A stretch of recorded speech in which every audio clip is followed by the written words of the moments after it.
Hello, everybody, and welcome back to the Daily Thread. It's a new week, and it's Hanukkah. Happy Hanukkah. Very exciting time of year. Beautiful here. Beautiful day here in New York. Yeah. And I'm on my way to Eretz Yisrael later today. That's very exciting. So, yes, we love Hanukkah in Eretz Yisrael. I was forced into it 33 years ago when my father passed away pretty suddenly on Hanukkah, on the sixth night of Hanukkah. And boom, there I was on a plane the next afternoon. I landed on a Friday morning and experienced Shabbos Hanukkah in Eretz Yisrael. And what a combination of bittersweet and mixed emotions it was, because the celebration and the merriment and the excitement in the streets of Eretz Yisrael and Yerushalayim on Hanukkah is something really very difficult to match. And there we were, me and my brother, New Avelim, trying to figure out where we were going to say Kaddish for the first time on Friday night. And just a combination of such mixed emotions that, over the 33 years, I reflected very often on the bittersweetness of the experience, and in a way, a gratitude and thankfulness to my father. Of course, it was all divinely inspired, I think, but Hanukkah became redefined, and here we are, 33 years later. And going back. Getting ready to go and mark the yahrzeit this coming Shabbos Hanukkah, with 3 Sifrei Torah. And I like to say that one of the many things my father left me was the opportunity to daven for the Yomid on his yahrzeit on Shabbos Hanukkah and say everything on every page, everything above the line and below the line, in the parentheses, near the parentheses, in the margins, everything except the page number. But on Hanukkah, whether it's Yalav Yav, by Chabad, they may mention the page number also. Not in this particular Chabad, not in the Tzemach Tzedek shul. Is that where you go? City. That's where we usually daven, So we usually daven. So we have a kiddush afterwards. If I'm praying a little bit. That's where your bar mitzvah was 14 years ago. So it's a very special time for us and our family. And Baruch Hashem, like we said last night, Shechiyanu v'gimanu v'giyanu l'zman hazeh. We lived and we reached and we see this very special time in our lives. Hanukkah is magical. Anyway, I want you to know that I was in a store on Friday here in the Five Towns. I was ordering a couple of things for Shabbos. And a guy in front of me online turned around to me and said, "You're not ordering any chocolate pudding?" Oh, no way. Oh, my God. I said, this never ends. This is crazy. I don't know. This never ends. Do you know the guy? No, I don't know the guy. I recognize him from the neighborhood, but he was looking at me and he was thinking, I don't know, there's a lot of things you could think of, I guess, when you look at me, but now it's chocolate pudding. I'm so sorry. I thought to myself, maybe I had chocolate pudding on my face or something, but I didn't have any chocolate pudding on my face.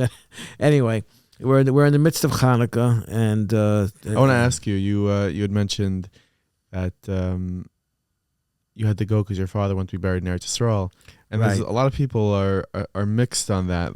Some people say, "Hey, I want my parents," or I might, or someone say themselves, like, "I don't want to be buried in Eretz Yisrael because I want my kids to come visit often, and I don't want to make them come to Eretz Yisrael. It's far away." Where do you sort of stand on that matter? Where do I stand on that matter? Listen, I respect everybody's differences on that matter. I think that we have as Jews, we have a very natural magnetic pull to Eretz Yisrael, and some of our friends have made it during their lifetime to make their home in Eretz Yisrael. But I think, especially in this day and age, in these modern times, the craziness notwithstanding, the anti-Semitism notwithstanding, all that stuff, besides all that other stuff, the fact of the matter is Eretz Yisrael is the just destiny of the Jewish people in one way, shape, or form. It's up to you to define how that is, okay? We discussed on this program the idea of making Aliyah and the distance between that and making Aliyah. It's a long way, and it involves a lot of details. It's no simple matter, and there's a lot to consider. But listen, my father bought these Kfarim in Eretz Yisrael 10 years before he passed away. And when I asked him about it, he said to me, "I don't mind living on America. I don't want to lay in America." So, so I'll always remember that. I'll always Yeah. remember those fateful words, and I respect that. And I've pontificated on it, and I've analyzed it, and I've written about it many times over the years. And I think that we have an achrayus to create an attraction for our children and grandchildren for Eretz Yisrael.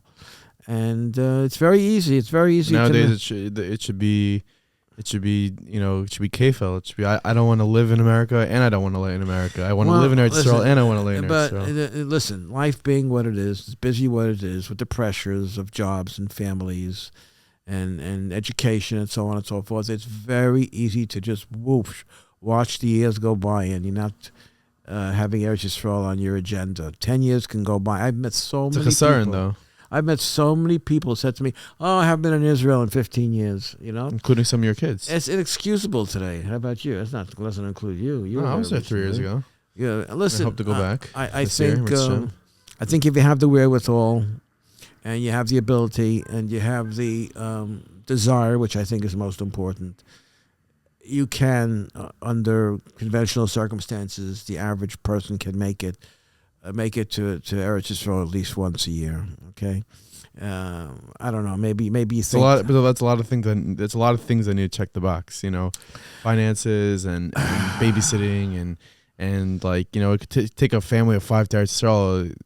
It's I would say it's very unaffordable for a very very large sector of people. You know what? Eretz Yisrael is kind of with Mesiras Nefesh. You have to sacrifice for Eretz Yisrael. I don't know if that means being a tourist. I don't know if that means going to the Orient or the Citadel or the Waldorf or the Mamila or some hostel in Ben Yehuda or David's Village or whatever. I don't know if that's enters into the realm of Mesiras Nefesh. You can go to rent an apartment in off the beaten track there, not too far from Geula or Mei Shearim. I don't know. I'm trying to be realistic, and I'm trying to connect it to the modern times that we live in, and the obstacles that exist between us and Eretz Yisrael are self-made very often. And I know people that are listening to this in Eretz Yisrael saying, "What is that guy talking about? He lives in the 5 towns for the last 30 years. He's made his home, he's made his life, he's made his profession in New York, and he's lecturing us about going to Eretz Yisrael." Listen, I recognize my shortcomings and my inability to take that giant step. And one day, I'm hopeful, I'm vigorous and at least useful enough to increase the attachment. I'm not saying that I can make the giant step for a number of factors, that some of which you enumerated, but I'm very pleased with the way things turned out, and my father made a wise decision, because I think he knew that his kids, the 4 of us, his kids, if he would have left us to our own devices, we'd be one of those groups of people that would say, "Oh, haven't been in Israel in 25 years." Now you have to. What? So over those 33 years, how many times have you been there? I only missed a few times. So you've been there. Let's say you've been there more than 20 times to the yahrzeit. Definitely more than 20 times. First of all, in the last 10, 15 years, we made a business to go twice a year, except for a brief interruption because of COVID. Yeah. Even then, we managed to go. We managed to find a week when the when the uptick was a downtick, and he let us in. So we managed to go. We managed to go there. We got vaccines, and we got boosters, and we got tickets, and we got everything. I was even ready to go once, and before COVID, and there was a strike at Ben Gurion Airport. Yeah. The planes were leaving. I was packed and ready to go. I remember when I was in high school. No, I was in 8th grade. I was in still junior high, and you and Ema were. I was packed and ready to go. There's a strike. You guys were. I was very excited because you're going to Israel, and I get the house. Me and my brothers, we get the house to ourselves, and then I got picked up from school, and we went. I think Dovi took me to a restaurant. We all went out to eat, and I was like, "What's going on here? You're supposed to be going to Israel." And he said, "We're not going to strike." And it was. So you see, you don't need the pandemic to hold you back. Then there were a couple of cases here and there. There was a birth, a bar mitzvah, an upsharing, Baruch Hashem, simchas. So I would say I was pretty strict about being there on the day of the yahrzeit, at least me or one of my siblings, if not me. Made a point of at least the first 10 years to have been there. And then after that, I figured, communicate with my father, emotionally, mentally, say, yeah, what if I come a week later, Does it make a really big difference if I come a week later? You're there. Don't worry about it. You're not going anywhere. I know you're there. So I'll come a week later, or whatever the situation was. It was a dinner once we had to go to. And then, then this, my father was niffed on Lamed Kislev, which is this coming Shabbos, first day of Rosh Chodesh. But there's no Lamed Kislev every year. Some days there's only 29 days in Kislev. And wouldn't you know, there's a machlokes. If you have yahrzeit on Lamed Kislev and there's no Lamed Kislev, when do you say Kaddish? Do you say it on Chav Tes or do you say it on Aleph? So, if you ask 5 people, you get 5 different opinions. Right. Anyway, so there was a few years ago, I don't know how many years ago, 7, 8 years ago, I was in Eretz Yisrael on Chav Tes. I said Kaddish on Chav Tes in Israel. And I flew back that night, and the next day was Aleph Tavis. I said Kaddish here on Aleph Tavis. So I held a 2-day yahrzeit. Nice. That's the. So you're excited for your trip today. You're gonna that's the long short story. I appreciate you bringing it up because I haven't even been thinking about these things for such a long time. Nostalgia. But yeah, listen, menorah is being lit all over the world. The biggest menorah in Central Park, because I don't know, maybe it's the highest menorah. I don't know what the story is there, but I know that Eretz Yisrael, like this evening, you're driving back from the airport from Tel Aviv, from Lud to Yerushalayim, they have these torches that are built like menorahs on the highways, and you feel Hanukkah. You see it, you feel it. It's. I think the comparison is the same way that you walk in Manhattan and you'll feel Xmas is the same way you walk in Eretz Yisrael and feel Hanukkah. Yeah, I don't know. In the early years, I think I mentioned it before, you couldn't even tell that it was a secular holiday, especially like a week from yesterday when it's going to be, Christmas in the Holy Land, I guess unless you go to Bethlehem, when they have church services. Or Tel Aviv, maybe. You're not going to know about it. Probably not in Tel Aviv. Tel Aviv, there's neither. No, that's not true. Hanukkah is a national holiday of the Jewish people, and it's important. We're going to try to go to Masada this week. Oh, really? You're going to go hiking? I'm not going to go hiking. Take the elevator? Take the cable car. You'll go in that thing? I feel like you're not going to go in a cable car. I did. I've already gone. I'd be petrified of a cable car. Yeah, first of all, it's a huge cable car. It's almost like an entire floor in a building. That's how big it is. You going to get up there for sunrise? What? You going to get up there for the sunrise? No, I'm not going to go for sunrise. But the view from the top of the mountain, there's a city up there. There's a lot going on. There's restaurants. There's a museum. There's even a guy in a glass enclosure, a sofa, writing a Sefer Torah. I hope he finished the Sefer Torah. Last time I was there 5 years ago, he was still writing the Sefer Torah. Maybe he started a new one. Maybe it's a tourist attraction. Maybe it's the same one. I don't know. But, it's very, very hot up there. It was the summertime. It's very, very hot up there. In the summer, it's hot up there. And this guy was in an enclosed glass, air-conditioned little cubicle. He was writing. He was very cool writing Sefer Torah. We were schwitzing like crazy. Yeah. It is Hanukkah, but I do want to, mention some newsworthy things. Yes, sir. Over the weekend, we lost a queen of a woman, Mrs. Rochel Zlotowitz. Okay. The late wife of Mayor Zlotowitz, and she fought an illness, and she passed away this Shabbos at 80 years old. Her levaya was yesterday morning. Her kid spoke, and she was described to be a very regal woman, a queen. Mm-hmm. She supported her husband in all of his work, and I know that I heard that just a couple of weeks ago when they did the Siyum of Yerushalmi, the Gemaras, which was Meir Zlotowitz's dream to complete, and he did not live. He passed away 5 years ago. He didn't live to see that through. Mrs. Zlotowitz, all Shalom, she was not in any position to travel, but Eli Rof Matzala Air picked her up from her home, got her on a jet, and flew her down to Florida to see the completion and see the Siyum of Yerushalmi, and then flew her back that same night. And she passed away not too long after. But Baruch Emas to her and the family.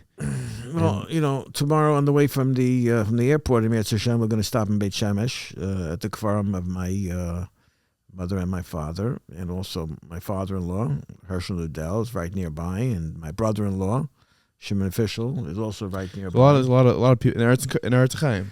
In Eretz Chaim, and also Rabbi Meir Zlotowitz is buried there. So and so is Rabbi Zechariah Wallerstein, also buried there. So you'll pay a visit. I'm going to. Haven't been there since. I've been there since Rabbi Wallerstein passed away, and I didn't know last time I was there in the summer that Rabbi Zlotowitz was. But if you walk around. You see a lot of names, a lot of people. You walk around. I wrote an article this week. Actually, it's coming out later this week about how the early years. Don't forget them. Doing this 33 years, and the early years I used to walk around and didn't recognize any of the names, but now I recognize a lot of the names. Believe it or not, scary. I do also want to mention this is very an important PSA. You remember a number of years ago, Rabbi David Winiarz passed away in a car accident. He was known as the Facebook rabbi from Staten Island. Facebook rabbi? Yeah, he was very active, and unfortunately he passed away in an accident. And this weekend, his wife passed away from an illness. Young woman, 56 years old. She leaves behind 10 children, 4 of which are still are single, and there's gonna be a lot of weddings to make. There's a lot of bills to pay. So there is a special chesed fund that is created for the family. We have a special link in the description in the show notes of this episode. I really, really encourage you, especially in Hanukkah, to open your hearts, to open your wallets, and to give this family as much as they can. It's a very trying time. It's a hard time. These kids lost both their parents in the last 5 years, and it's tough to grapple with them mentally, emotionally, and the one thing we want to make sure is they don't have to grapple with it financially.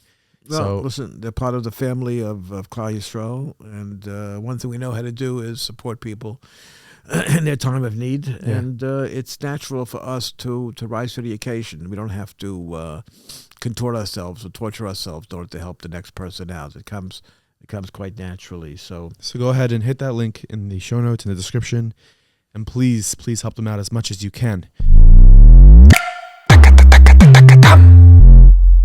Okay, so a lot is happening. Of course, as you know, yesterday Argentina won the World Cup in a fantastic game, which is really hard to follow. What was going on, but in the crowd, in a booth, you're able to see Elon Musk sitting there with Jared Kushner with their Saudi friends in Qatar. Oh yeah, was that Qatar. a real picture? Elon Musk was there. And the news that's really making waves is Elon Musk posted a poll on Twitter last night. And he had said, should I step down as the head of Twitter? Now, it doesn't mean he's going to sell it. I mean, should he appoint a different CEO that's in charge of the policies? And if people are following along with the news, Elon Musk is putting everything to a vote on Twitter. So he put this out for a vote last night. And how many people voted? How many people voted? Over 17 million people voted. Okay. That's almost the amount of fake votes that came in 2020. But over 17 million people voted. And I'll tell you, you can only vote once. You can only vote one time. You can only vote once. Actually, 17.5 million people voted, and so 57% of them said yes, you should step down. And he said that he's going to abide by the results of this poll. So we are expecting a CEO to be granted of Twitter from Elon Musk. And the question is, who is that going to be? I personally think that whoever he appoints to be the CEO, he's still going to be the one to control. Absolutely. He's just going to put someone else, it's going to be like a guy by tzedakah. That person's going to be the one who's... why does he want to be the CEO? Why does he want to be there every day running the company? I don't think he's there every day running the company. He is the company. I think no matter who is the CEO, he's going to be the face of the company regardless. So I think it's just a figurehead.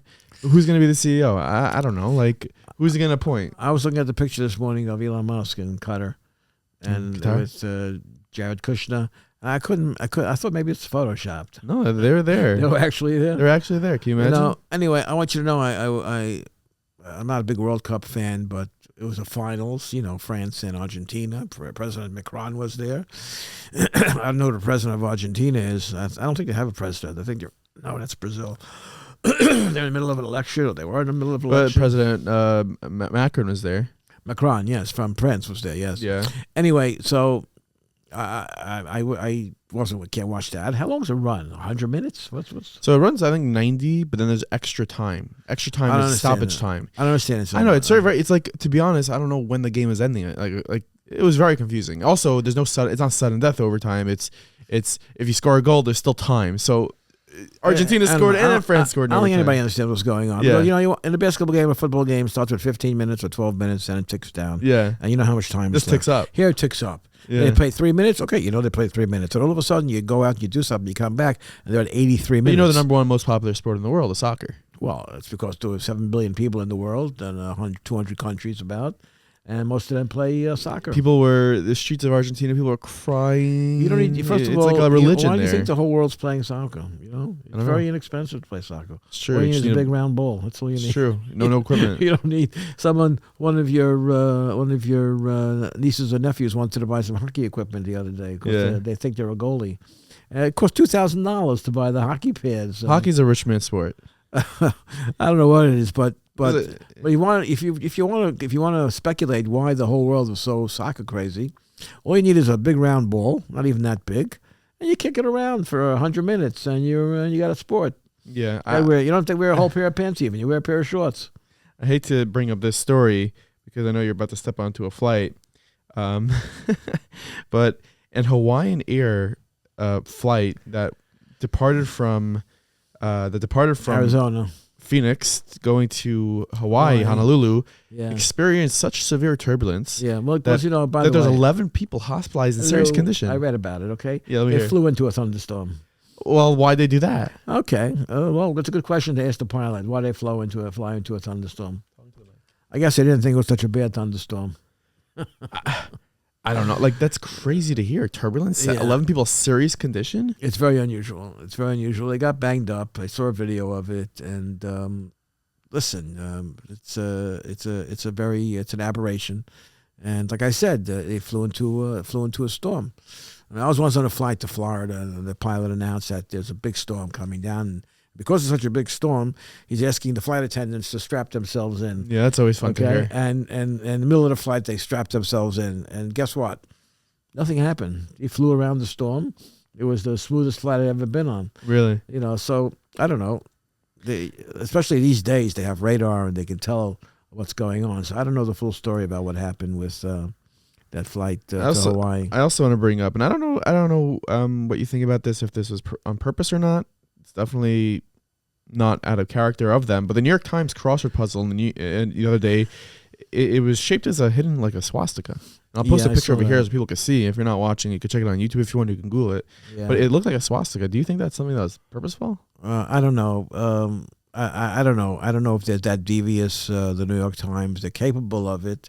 I know that they editorialized, I think, on Shabbos or on Sunday's paper against the new government of Prime Minister Of Israel, Netanyahu, yeah, of course. You know, saying something to the effect that Israel's in danger. Yeah. The Netanyahu government, you know, and just shows a lack of respect for democracy.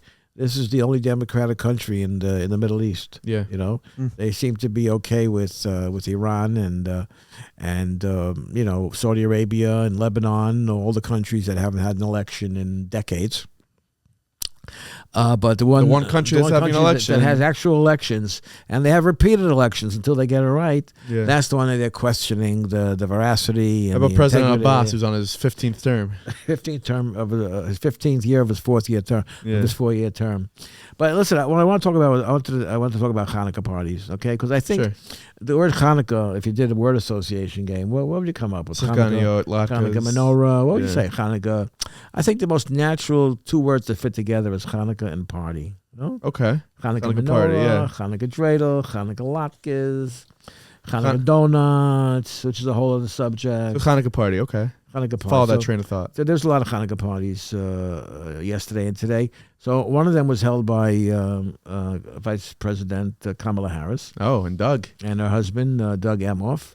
They hosted approximately 300 guests, it says here in the news, at the Naval Observatory on Sunday evening for what's believed to be the first official Hanukkah gathering at the VP residence. The vice president introduced her husband, who spoke about his own Hanukkah traditions and helped light the menorah. You think he's actually her husband, or is it just like a token Jew in the No, government? they're married. Okay, she's not Jewish. It's an No, but intermarriage. Is he actually Jewish? He's actually Jewish. His mother's Jewish? I don't know, but I think so. I guess he didn't listen to his grandmother who said marry a good Jewish girl. Okay, listen, we're talking from a Orthodox, from halachic perspective, Yeah.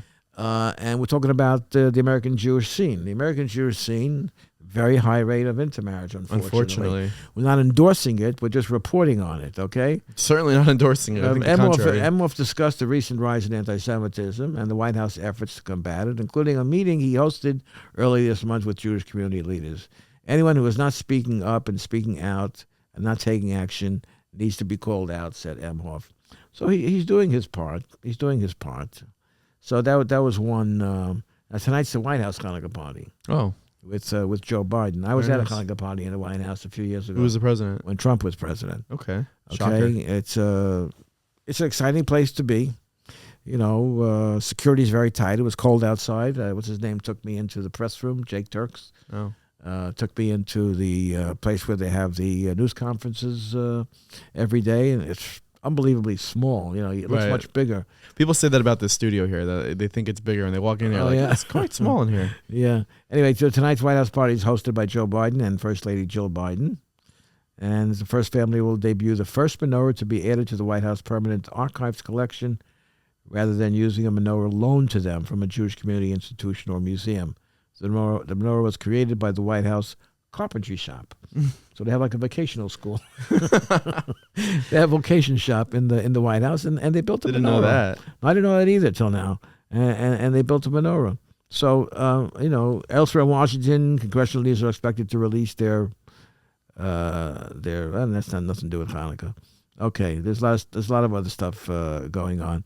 There's a lot of Hanukkah parties, not only in Washington, not only hosted by the vice president and the first gentleman, but also by Jill and Joe Biden. And in many houses around the Jewish communities. Yes, here in the 5 towns, I don't know, we have for the first time that I can remember, besides the regular stores that sell donuts, the bakeries and the supermarkets, we have 2 special donut pop-up shops. Oh wow! Did you know that? I did not. I don't know if you could see them from here. One is down there. What is it? I don't know the name. One is Sesame. You know that place? I think it's in Borough Park. Yeah, of course. I think it's in Borough Very Park. famous. Do they do like the meat donuts also? I don't know. Those things just like, I don't know how, like, who eats a meat donut? You know, like those donuts with like meat inside. Like, what is going on? I never saw that. But people say that. I heard people say that they live in fear of Dunkin' Donuts and Krispy Kreme finding out that they can get $10 for a donut. Yeah, that would change the entire picture of what it is to buy a cup of coffee with a donut. You can get a cup of coffee with a donut in Dunkin' Donuts. I would say like $2.50 in the kosher Dunkin' Donuts. I don't know, maybe $2.50. It's amazing. And now I was at a thing last night by Dovey and Mari where some of the donuts he said were $8.50. You know? Yeah, that's a little troubling. Listen, someone's cashing in on the holiday. It's not such an outrageous thing. I think it's pretty outrageous to charge that much for donuts. You don't want them to give the donuts away for free? No, just charge regular market price, probably. I mean, I saw some great. I'm going to Israel. Israel is surrounded by donuts tonight. Yeah. There'll be little jelly donuts every morning. We're staying at the Waldorf Astoria, Mitzvah Shem, and there'll be little jelly donuts at breakfast every single morning. You're gonna leave it on your bed for turn down service. No, that's you still got the little bittersweet chocolate they give you when they don't forget. But there'll be jelly donuts. There'll be jelly donuts on the plane tonight. Oh, you think so? I think so. So maybe you'll send us some video from the plane. If I'm able to do that. Please, you could take some video. I can. Yeah. Well, you could take video. You could send it to me when you land. Yeah. Well, I should be able to send it to you. Yeah, you have Wi-Fi. But you might not be able to send media. Anyways, first of all, I want to say that I think the 24/6 app is on LL, so you can listen to. You can listen to this podcast, Daily Thread. Really, it's on there too? I believe it's on 24/6 as well, and Meaningful People podcast, of course. And so hopefully your flight will be more enjoyable because of that. But send us some footage. You know, obviously you're going to be in Israel the whole week, and you'll be sending us footage for the Daily Thread, WhatsApp status, and social media. So we'll play one day at a time. I think that this is a 7-hour time difference, and we usually record here. Today we recorded at 10 a.m. Okay, so talking about 5 p.m. in Israel. Well, we'll figure it out. Just around Ma'ariv time, and just about candle lighting time.